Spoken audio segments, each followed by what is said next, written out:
Rasputin is the last of the war mines. They were the greatest defense systems ever devised. A massive network of satellites and doomsday weapons built to protect humanity. Crota's army gathers near one of the war mine's hidden bunkers. We cannot let the Hive destroy Rasputin, or worse, control him.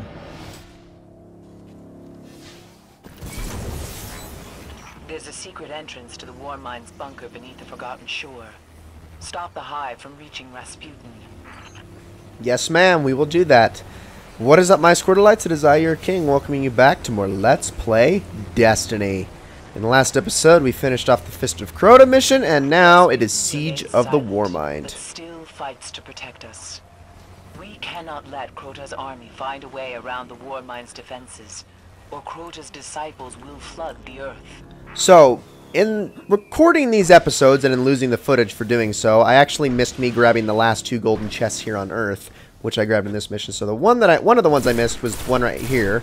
And then the other one is actually in the Forgotten Shore itself. Now, the contents of the chests are irrelevant. They're really, really weak and they're really useless.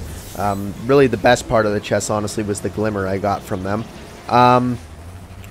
I mean, don't really worry about that. There's not a golden chest in this game that really holds a useful anything in it, unless you're really into the Jade Rabbit insignia or something like that. And then the last one is up on the rocks over here, which you actually have to hug the rocks, otherwise it's going to kick you out. But yeah, that's where both of those golden chests were that I missed, or that I had recorded and then lost the footage for. So let's head on into Rasputin's bunker, and real briefly, I mean, the Hive are going after Rasputin. Clearly everyone wants Rasputin, and I'm going to avoid this public event. Everyone wants Rasputin for some reason. I mean, there's a good reason why, and we're actually going to learn more about why later on in the Let's Play. But apparently everyone's got it out for him. First the Fallen, now the Hive. And it's probably just going to get worse from there, honestly. Wonder why he's so sought after. That music. Rasputin's in trouble. That's not good. Well, let's go help him out. So, take a look at this architecture and how interesting it is now. I've never known him to welcome visitors. Find the control room. So, a little bit of a different architecture. I mean, clearly this is basically, he's one giant, you know, supercomputer is absolutely an understatement, but this is actually an architectural style you'll want to get used to, honestly, because it's not by accident. If you ever see it at any point in the game, do take into account that yes, this is in fact the work of Rasputin that we're seeing. So just be wary of that. So we got a lot of Hive to kill on our way up to the computer room, up to the control room, whatever it was called. So right here, come here, you. Goodbye. And I'm just kind of farming experience off these acolytes. There's no way I'm going to get a level up. Well, I might get a level up for finishing this mission, because I actually didn't finish this one when I last recorded, and you need to die.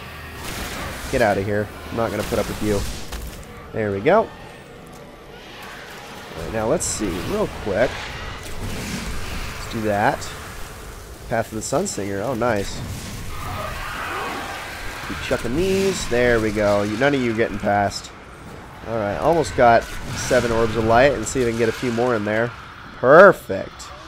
Come on, keep telling. Oh, it disappeared too fast. Dang it. Hoping that would stay a little longer. Anyone else?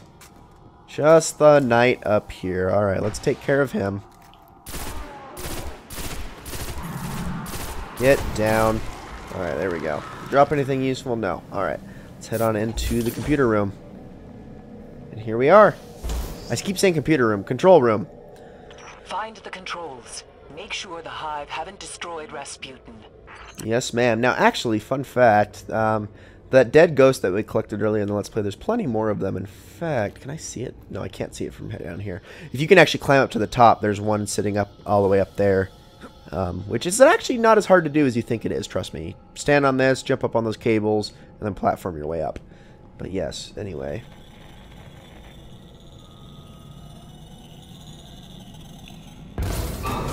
Something's wrong.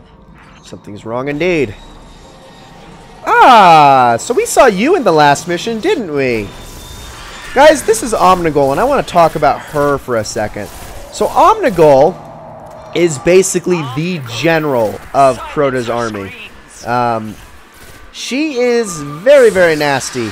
Basically, she can summon Hive at will with her screams, which is actually unique to a lot of the wizards. A lot of the wizards, at least a lot of the more famous wizards, have the ability to do all sorts of various things with their screams and whatnot.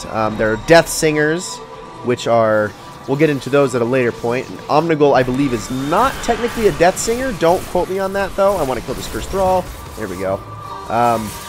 Not technically a death singer, but they all have various terrifying abilities that they can activate with their ear-wrenching screams. And yeah, that's kind of a terrifying thought to think about, honestly. Like, I would not want something screaming in my ear and possibly killing me by doing so. That would be a very unfun way to go. Nade. Do that. There we go. Get some damage in. That'll kill everything. Wow, that killed everything. Alright, good. Cool stuff. Now, I'm actually glad we're not doing the heroic version of this, because if we were doing the heroic version of this, oh, geez, we would actually be facing a third wave after this, which we are not. Alright, pardon me. Get out of here. Now, actually, you still can generate orbs as a Sunsinger Warlock by killing things with your gun in the middle of Radiance, believe it or not. There we go. Ooh, I got a ton of orbs, although obviously no one can use them because I don't have a fire team with me. And then this should be the last wave, but is not really a wave. Like, technically. There it is. Alright, so now... boss fight time! This is the Might of Crota. And honestly, kind of Omnigul's magnum opus, I suppose you could say. Although, I wouldn't really actually go that far, because she is much more powerful than the Might of Crota himself. Now, I'm going to actually get on the move as fast as I can, because there are going to be enemies that start spawning here in a second. I need to kill this thing before they come after me, because there are knights with swords that I don't want to deal with. There we go. Did it. Oh, geez, hi, speaking of the devil, please disappear. There we go. Woo. By the way, don't stand in these. Don't stand in those. Just don't stand in them. That's one reason you want to kill those those wizards fast, because they will create tons of those. We cannot rest. Now is the time to stop them from waking Crota's soul. Indeed. So, actually, the next mission is technically the last story mission of The Dark Below. And the reason why The Dark Below was by and far heavily the most criticized expansion/DLC that Destiny ever got. It's very, very minuscule, and I do want to address those problems, because that was a problem with Destiny, especially in the beginning, when people were waiting for content and all they got was 3 story missions, a raid, and a strike. People were not very happy, and for good reason. I mean, really the raid was the big selling point, but I mean, if you're paying 20 bucks just for a raid, yeah, you're not going to make a lot of people very happy. It's a good thing they've changed the content model since. But anyways, ladies and gentlemen, that is going to be it for this episode of Let's Play Destiny. I hope you all enjoyed it very much. And I got a good shotgun, thank goodness. I will see you all in the next one.